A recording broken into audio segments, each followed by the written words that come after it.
Hello everyone, welcome to tasty dish by Sethu Palaniappan. இன்றைக்கி Chettinad special கல்கண்டு வடை எப்படி செய்யலான்றதை பார்க்கலாங்க. கல்கண்டு வடை செய்கிறதுக்கு உளுத்தம்பருப்பு எடுத்து வச்சுருக்கிறேங்க, பச்சரிசி எடுத்து வச்சுருக்கிறேன். இது ஒரு கப்பில் தலைவலிக்க எடுத்து வச்சுருக்கிறேங்க. அது மேலே கோபுரமாக பச்சரிசியை வச்சுக்கலாம்.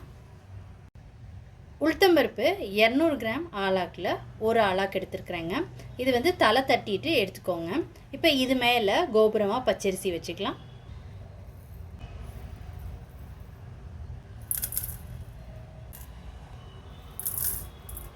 இப்போ பச்சரிசி கோபுரமாக வைக்கும் போது 2லேருந்து 3 ஸ்பூன் வருங்க. இப்போ இது எல்லாத்தையும் ஒரு அகலமான பாத்திரத்தில் சேர்த்துக்கலாம். இதை 2 தடவை வாஷ் பண்ணிவிட்டு நல்ல தண்ணி விட்டு 1 ஹவர் ஊற வச்சு எடுத்துக்கலாங்க. 2 தடவை கழுவி எடுத்துட்டு நல்ல தண்ணி விட்டு ஊற வச்சுருக்குறேங்க.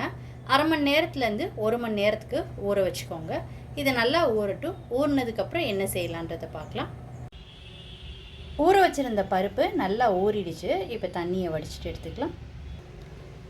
தண்ணி நல்லா வடியட்டும். வடிஞ்சதுக்கப்புறம் வடைக்கு அரைச்சிக்கலாங்க. கல்கண்டு வடை செய்கிறதுக்கு டைமண்ட் கல்கண்டு 1 டம்ளர் எடுத்து வச்சுருக்குறேங்க.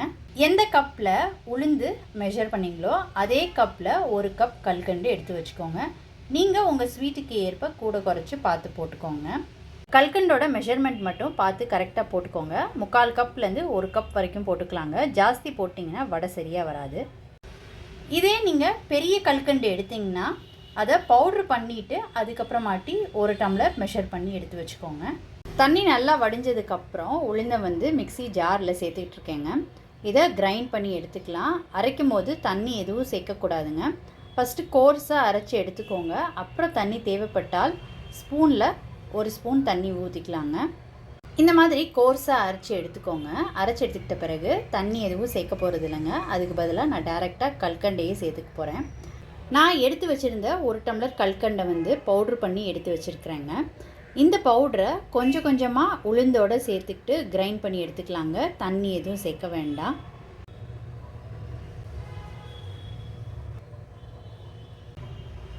எடுத்து வச்சுருந்த 1 டம்ளர் கல்கண்டு பவுடரையும் கொஞ்சம் கொஞ்சமாக சேர்த்துக்கிட்டு வடை மாவு அரைச்சி எடுத்துக்கிட்டாச்சுங்க. இப்போ கல்கண்டு வடை எண்ணெயில் ஃப்ரை பண்ணி எடுத்துக்கலாம். எப்பயும் உளுந்த வடை எப்படி செய்வோமோ அதே மாதிரி கையை தண்ணியில் நனைச்சிட்டு அதுக்கப்புறமாட்டி வடை மாவு எடுத்து எண்ணெயில் போடுங்க. இப்போ வடை போடுறதுக்கு எண்ணெய் ஹீட் பண்ணியிருக்கிறேங்க.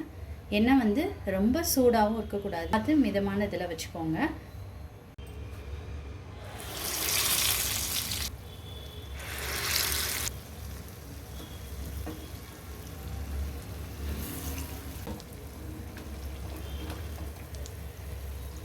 சின்ன சின்னதாக போட்டிங்கன்னாவே பெருசாக வந்துடுங்க. அதனால் வடையாக போடும்போது பார்த்து போட்டுக்கோங்க. கல்கண்டு வடை சூப்பராக ரெடி ஆயிடுச்சுங்க. செட்டிநாடு ஸ்பெஷல் கல்கண்டு வடை ரொம்ப சூப்பராக ரெடி ஆயிடுச்சுங்க. நீங்கள் இந்த ரெசிபி கண்டிப்பாக ட்ரை பண்ணி பாருங்கள். ட்ரை பண்ணிவிட்டு உங்களோட கமெண்ட்ஸை சொல்லுங்கள். உங்களுக்கு இந்த ரெசிபி பிடிச்சிருந்துச்சுன்னா லைக் அண்ட் ஷேர் பண்ணுங்கள். உங்கள் ஃபேமிலி அண்ட் ஃப்ரெண்ட்ஸ்க்கு tasty dish by Sethu Palaniappan சேனலை சப்ஸ்கிரைப் பண்ணுங்கள். நோட்டிஃபிகேஷன் பெல்லை கிளிக் பண்ணுங்கள் for more videos. Thanks for வாட்சிங்.